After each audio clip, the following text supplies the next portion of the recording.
Good day, everyone. I am Rochel Simene, and I was tasked to discuss the hepatotoxic agents, paracetamol, iron, and yellow phosphorus. So, before we discuss each compound, let us have a brief review of the liver. It is the largest internal organ and metabolically complicated organ in humans. The two pathologic concepts are used to describe the appearance and function of the liver.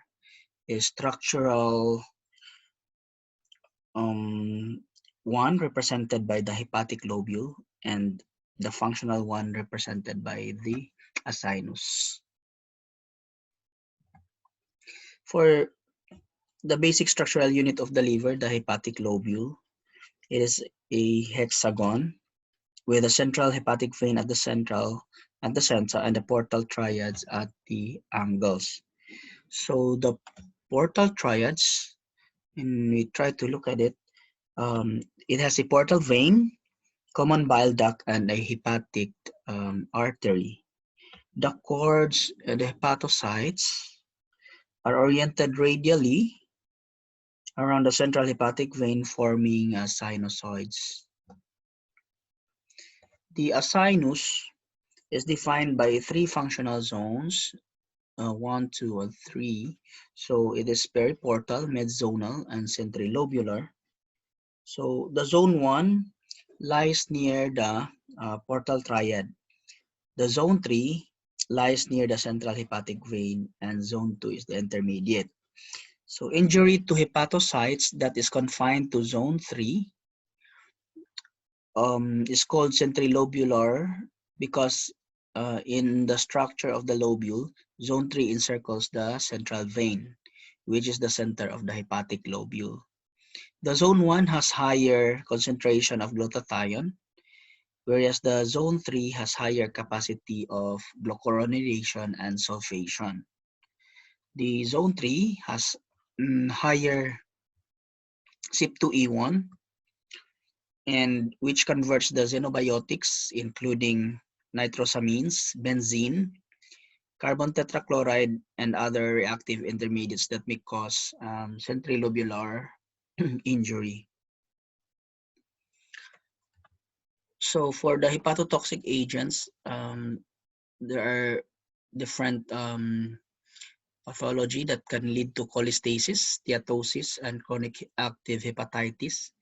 But here, the acute hepatocellular injury agents, we will focus on the three. So first is the yellow phosphorus. So this is the first element to be isolated. It is known as white phosphorus. The white is also known as yellow if with impurities, especially the red phosphorus. It is a waxy whitish to yellow solid with a melting point of 44.1 degrees centigrade. Lethal dose is around 1 milligram per kilogram, same with the toxic dose. Insoluble in water and co-ingestion with fats, alcohol, and liquids increases toxicity. The phosphorus pentoxide, which usually appears as a white fume having a garlic-like smell, and the chemical component of Wat2C, the dancing firecracker Wat2C, is yellow phosphorus. There are three mechanisms of tissue injury: the exothermic reaction, the acid-producing corrosive reaction, and the dehydrating reaction. So the phosphorus is cited as being a general protoplasmic poison. So it is recognized as a potent hepatotoxin, and patients who survive the initial neurologic and cardiac stress of acute poisonings may manifest with hyperbilirubinemia, coagulopathy, hypoglycemia, and elevation of transaminases. Liver injury pattern is classically periportal. Microscopy would show extensive necrosis, ballooning, degeneration, and steatosis. For clinical manifestation, it is divided into three stages. The first stage, we have the GI irritation symptoms. Second stage, the transient resolution of the toxic effects. And the third stage is the hepatic injury with coagulopathy and jaundice and acute kidney injury. Significant ECG changes might also be seen, mimicking myocardial infarction. Recovery usually occur over 1 to 2 weeks. For diagnostics, the diagnosis of phosphorus poisoning must rely on the history and physical examination. So evidence of cutaneous or mucosal burns, there is garlic odor in the vomitus or the feces, the smoking stool, and luminescence of vomitus and feces also. So ECG, electrolyte, serum pH, hepatic function monitoring is very important, especially the ionized calcium for electrolytes, and also renal function, coagulation parameters, reticulocyte count, and blood typing, and then EGD, no, to assess if there is a ulceration, no, or probable perforation in the GI tract. Other laboratory measures are enumerated, such as CPK-MM for rhabdomyolysis, CPK-MB for myocardial infarction. So especially for what to see, the approach of management is stabilization of the patient, avoid oxygen unless patient is hypoxic, give raw egg whites, 8 to 12 for adults and 6 to 8 for pedia. So do not include the yellow part of the egg. Do not insert in GT, in PO, and then the adjunct treatment is N-acetylcysteine. You can give initially vitamin K1, 1 milligram per kilogram, but you will not exceed 10 milligram in pediatric patients for a possible hypoprothrombinemia. So ascorbic acid in the presence of documented methemoglobinemia can be given every 6 hours. That is 500 to 1000 milligram IV. Or for pedia, 10 to 20 milligram per kilogram IV. For other cases of white or yellow powder phosphorus ingestion, still there's no antidote, and incomplete decontamination, especially for the dermal exposure, would delay wound healing. Milk might also be potentially harmful because of its lipophilic components. Therefore, it increases absorption. Activated charcoal may bind to white phosphorus and could be considered if no contraindication. So the contamination effort should be strongly considered with ordinary cold tap water, which serves as a heat sink. Unlike in Watusi, no, you cannot insert in GT and also um, cannot lavage with water. Keeping the free end of the OGT and NGT underwater while inserting in stilling small amounts of water, not air, because it can react with the phosphorus, and you can have exothermic reaction, no, with air and also an explosion. So this, if you would check the patency of the NGT or OGT, so check it with water. Next is the iron toxicity. So this is a transition metal, iron. It can easily accept and donate electron. So toxic effects occur at 20 milligram per kilogram elemental iron. For the serum iron of greater than 500 microgram per DL, it necessitates clinical intervention.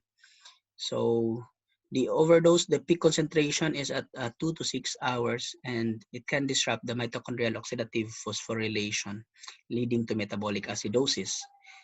This is the iron diagram catalyzing generation of hydroxyl radicals intracellularly through the Fenton reaction. And also there is a Haber-Weiss cycle. It mediates its toxicologic effect as an inducer of oxidative stress, an inhibitor of several key metabolic enzymes. So the reactive oxygen species, so this is the reactive oxygen species here. The reactive oxygen species oxidize membrane-bound lipids and cause loss of cellular integrity and tissue injury.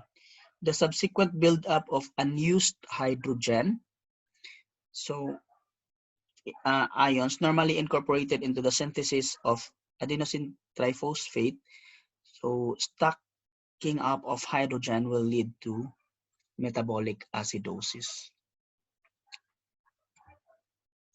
For the clinical features, we have 5 stages, but in the black book it has only 4 stage, but in Gold Franks it has 5 stage. For the first stage, up to 6 hours post ingestion, there is GI irritation. Second stage, that is a latent stage, 6 to 24 hours after ingestion. There is resolution of GI symptoms but may have lethargy, tachycardia, and metabolic acidosis. For the third stage, that is the shock stage, 12 to 24 hours, we have hypovolemia, vasodilation, and poor cardiac output. For fourth stage, 2 to 3 days after ingestion, characterized by hepatic failure, and the fifth stage is a second strictures, no, had a gastric outlet obstruction as a complication of strictures. So imagine there is the third stage is the fourth stage is the hepatic failure, and if you discharge the patient after 72 hours post ingestion because of patient is the symptoms resolved, no, for that latent phase, then you might readmit the patient if there is hepatic failure. So specific precaution, iron tablets may form concretions in the stomach and duodenum. So liquid iron preparation and chewable tablets are not radio-opaque. Activated charcoal does not bind iron effectively. So drug-drug interactions, this is antacid, it decreased absorption of iron, while ascorbic acid increases absorption of iron. Iron enhanced absorption of tetracycline also. So for hemodialysis, it removes iron deferoxamine complex, but not the iron itself. So be sure that if you send the patient to hemodialysis because of severe metabolic acidosis, then just give deferoxamine for the iron deferoxamine complex to be removed. Exchange transfusion can remove both free and bound iron. Diagnostics, iron poisoning remains a clinical diagnosis, though you can have a total serum iron concentration that is useful and if to gauge toxicity and to assess also the success of treatment. You can also estimate the computation of elemental iron ingested. So just calculate the get the number of tablets, then the milligram per tab, and you multiply if what's the iron form. Is it fumarate, sulfate, the sulfate, maybe sulfate anhydrous, 36.8. Then use it here. So 36.8 example, 10 tabs times 325 milligram per tab times 0.368 of sulfate anhydrous. Then the patient weight is 50 kilograms. So that would be the elemental iron estimate calculation. So you need to get the TSI. Just extract 10 ml of clotted blood, 3 to 5 hours post ingestion, or 3 to 6 hours. Or you might also need to do a gastric aspirate, but blood is enough. So other modalities for diagnostics, we have the CBC, ABG is very important, and liver profile pro time. Also the the X-ray, if this is the result of your X-ray, so you better give whole bowel irrigation or gastric lavage with sodium bicarbonate. So negative radiographs do not exclude iron overdose. So a TSI, or the total serum iron of 300 to 500 microgram per DL, that is significant GI toxicity and modest systemic toxicity. 500 to 1000, pronounced systemic toxicity and shock. Then greater than 1000 microgram per DL, there is significant morbidity and mortality. So most valuable time for blood extraction is 3 to 5 hours. The management, stabilize the patient. If there is radio opacities in your abdominal X-ray, the stat X-ray in the abdomen, so you can do orogastric lavage or whole bowel irrigation. So later you will know the chart order of the orogastric lavage and whole bowel irrigation. So lethargic patient who likely will deteriorate further. Um, Early endotracheal intubation may facilitate safe GI decontamination measures. So patients who appear well and had only 1 or 2 brief episodes of vomiting can be observed pending discharge. Usually, the significant iron poisoning will have greater than 2 vomiting episodes. This is the whole bowel irrigation for body packer, iron toxicity, and Bezoar. So usually the Go Lightly solution is available. No, I don't know if here in the Philippines the Go Lightly is available, but it is in a 4-liter preparation, 236 grams for a PEG 3350, 22.74 grams of sodium sulfate, 6.74 grams of sodium bicarbonate, and 5.86 grams of sodium chloride. So you might mix this one in order to have a Go Lightly like solution. For 9 months to 12 years old, you can order in the chart 20 ml per kilogram per hour via NGT or OGT. No? Then adolescent or adult, 1.5 to 2 liters per hour orally or via NGT. So that is for the whole bowel irrigation. For lavage with sodium bicarbonate, you can use 2 vials of 8.4% sodium bicarb in 1 liter water. So that is to make 2% sodium bicarbonate. If you have no sodium bicarb, then you can use baking soda, 1 tablespoon. So after lavage with sodium bicarb, uh, you can give sodium sulfate for cathartics or to have early bowel movement. No? So that you can defecate those iron still in the GI tract and the compounded iron by your sodium bicarbonate, because sodium bicarbonate can bind with the iron and it becomes bigger molecule and it cannot be easily absorbed by the GI tract if you lavage with sodium bicarbonate. If no contraindication, give oral antacids, aluminum magnesium hydroxide for mild symptoms. Then if you have significant GI symptoms, then refer to gastro for emergency endoscopy. This is a schematic diagram showing mild, moderate, and severe. As you noticed, for mild, if there is no more symptoms, then you can give oral antacid, no, so that it can bind to the iron and cannot be absorbed anymore. No, for moderate and severe, it must be an ICU admission. Then deferoxamine is indicated. No, TSI of 500 to 800 and a severe 800 to 1000. So maximum of 6 grams of deferoxamine. Later you will see how to order in the chart. So this is the deferoxamine. If you're familiar with this one, this is the appearance of the vial. So example, we have a 40 kilograms patient. So your chart order would be start deferoxamine 500 milligram in 100 ml D5 water IV to run for 1 hour. That is 12.5 milligram per kilogram per hour of deferoxamine. So monitor urine output, that must be greater than 0.5 ml per kilogram per hour. And note for the dark orange or light red na vinrose colored urine. 6 hours post infusion. If there is positive vinrose colored urine, then you can continue the deferoxamine, no, to observe for 6 grams per 24 hours. No. So place a Foley catheter for urine output monitoring. And the 100 milligram deferoxamine chelates approximately 8.5 milligram of ferric iron. Indication for deferoxamine treatment. So you can give deferoxamine if the TSI is greater than 500 microgram per DL. If no TSI, but the calculation is greater than 20 milligram per kilogram and patient is symptomatic, like this lethargic coma, hypovolemia, metabolic acidosis, then you can give also deferoxamine. And also if there is a positive abdominal radiograph or tablets, despite gastrointestinal decontamination, so you can give deferoxamine also, especially if patient is symptomatic.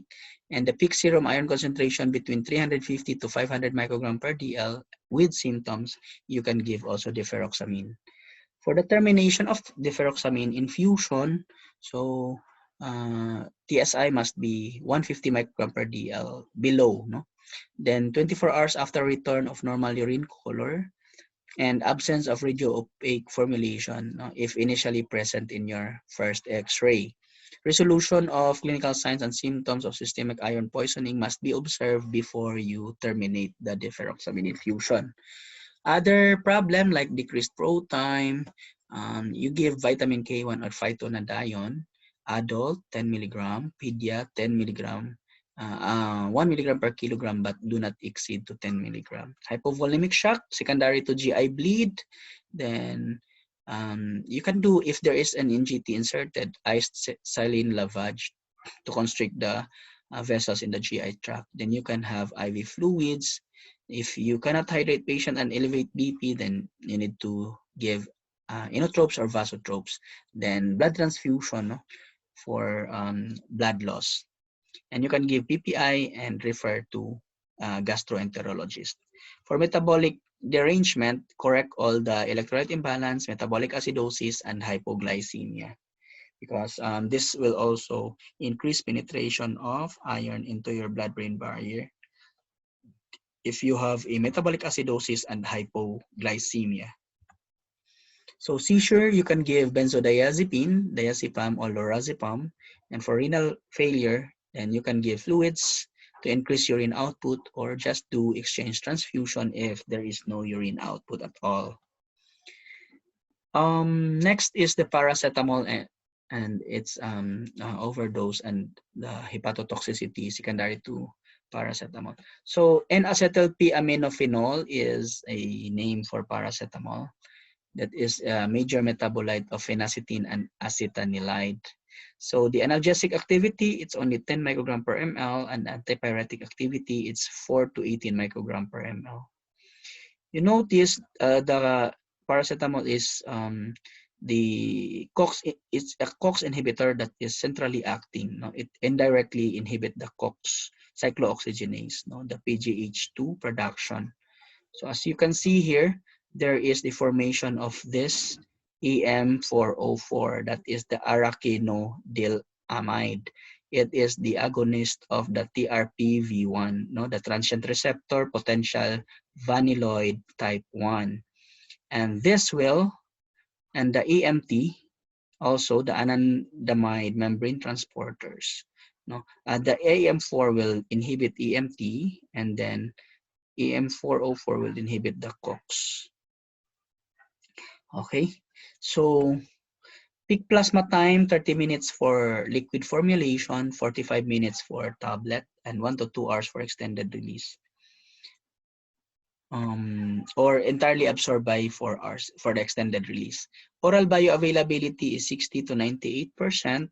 The volume of distribution is 1 liter per kilogram, and the elimination half-life is 2 to 3 hours. So here you can see there is a mechanism where NAC can intervene and has its own offer its benefit. So here the N-acetylcysteine, it can augment sulfation, no?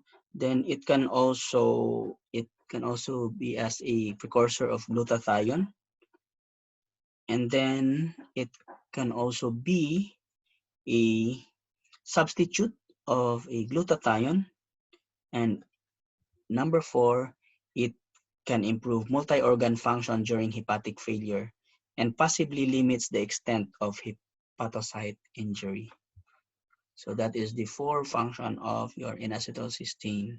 So if you have an overdose of paracetamol, then the NAPQI rapidly binds to hepatocyte, because if there is glucuronidation and sulfation saturation, then there is an increased entry for CYP2E1 to metabolize the paracetamol and can have a more NAPQI formation.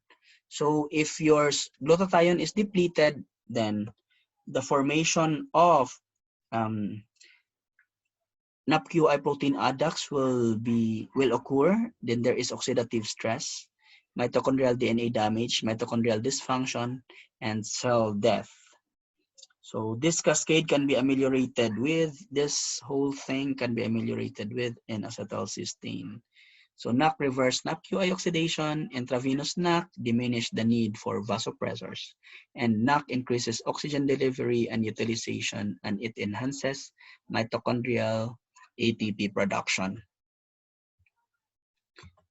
So the clinical features of paracetamol poisoning is subdivided into 4 stages. Stage 1, maybe patient is asymptomatic and has normal AST. Stage 2, asymptomatic but AST is greater than 1,000 IU per liter, or patient had a right upper quadrant pain. For stage 3, then the AST will be more than 10,000 IU per liter. No? This is onset of hepatic failure plus renal failure. Stage 4, resolution of signs and symptoms. AST returns to normal in a few weeks. So the toxicologic examination for serum blood paracetamol, you need to extract 5 to 10 ml of blood at 4 hours post-ingestion. It needs to be 3 to 4 hours because you need to have a peak plasma time, and so that you have a high yield of your serum plasma level or paracetamol level. So the other diagnostic workup will be the liver profile, pro time, no, kidney profile. Then you have CBC, blood typing, ABG, and other. No, if you have a older patient, so do an ECG. And if patient had a recurrent vomiting, then maybe there is an increased chance of electrolyte imbalance. Also for monitoring of the sugar, no, random blood sugar monitoring, because you will place patient on NPO. Now this is the Romac Matthew nomogram for determining the risk of APAP-induced hepatotoxicity after a single acute ingestion. So serum concentration above the treatment line on the nomogram indicate the need for N-acetylcysteine therapy. So a nomogram was constructed that plotted the initial concentration versus time since ingestion, and a discriminatory line was drawn to separate patients who developed hepatotoxicity from those who did not. The nomogram is designed and validated using a single value obtained at or greater than 4 hours after ingestion to allow for complete paracetamol absorption. So without antidotal therapy, only 60% of those with an initial paracetamol level above this original line will develop hepatotoxicity as defined by aminotransferase concentration of greater than 1,000 IU per liter. But the risk of hepatotoxicity is not the same for all patients. So risk determination when time of ingestion is unknown. So determine both the serum paracetamol level and the AST concentration. So if AST concentration is elevated, regardless of the serum paracetamol level, treat the patient with N-acetylcysteine. If the time of ingestion is completely unknown and APAP is detectable, then it's prudent to assume that the patient is at risk to initiate treatment with N-acetylcysteine. If serum paracetamol level is undetectable and AST is normal, NAC is unnecessary. So there is also a case of repeated supratherapeutic ingestion. This is defined as more than one ingestion over a period of more than 8 hours, So cumulative dose of greater than 4 grams per day, or a 150 milligram per kilogram per day in children. So NAC is started if serum paracetamol level is also greater than 10 microgram per ml, or serum AST is greater than 50 IU per liter. In children younger than 6 years of age, laboratory evaluation should be performed if the reported ingestion is more than 100 milligram per kilogram per day during the 72-hour period or longer. So for the management, stabilize the patient, NPO, do a gastric lavage with activated charcoal, and until 4 hours. Then after that, give sodium sulfate for early bowel movement. You might ask about the administration of N-acetylcysteine. So this is a three-phase protocol. There is also a two-phases protocol, but commonly used is a three-phase. The first phase is 150 milligram per kilogram of NAC in 200 ml D5 water. No, to run for 1 hour, then the next phase to run for 4 hours, and the third phase is to run for 16 hours. So the only different calculation is the diluent for pediatrics, especially less than 40 kilograms or less than 50 kilograms. No, yeah. So you need to calculate the diluent, no, the D5 water. Example, if your patient is less than 50 kilograms, so the weight divided by 70 times 200 ml D5 water. So the result of that is your diluent of your NAC. That is for the intravenous, and now we are in a per orem. So if you have no intravenous NAC available, you can give patient per orem if not contraindicated. So if not contraindicated, the loading dose is 140 milligram per kilogram in 5% solution, meaning 50 milligram per ml, that is 5% solution. So this is an example of the calculation, 50 kilograms, then you need to give your patient 7,000 milligram of NAC, no? So in 140 ml water. But you can add water, no? It's not so strict that it is only 5%. No? You can add until 200 or where at the pleasure of the patient, no? If the patient cannot tolerate because it is concentrated, then you can add water. Maintenance dose is 70 milligram per kilogram NAC in 5% solution every 4 hours per orem for 17 doses. So this is the example of the maintenance dose. That is for 17 doses. May drink within 1 hour as tolerated and based on the comfort of the patient. Monitor EST, ELT, and pro time every day. And then if that improves, then you can refer to psychiatry, especially if the clinical manifestation already resolved.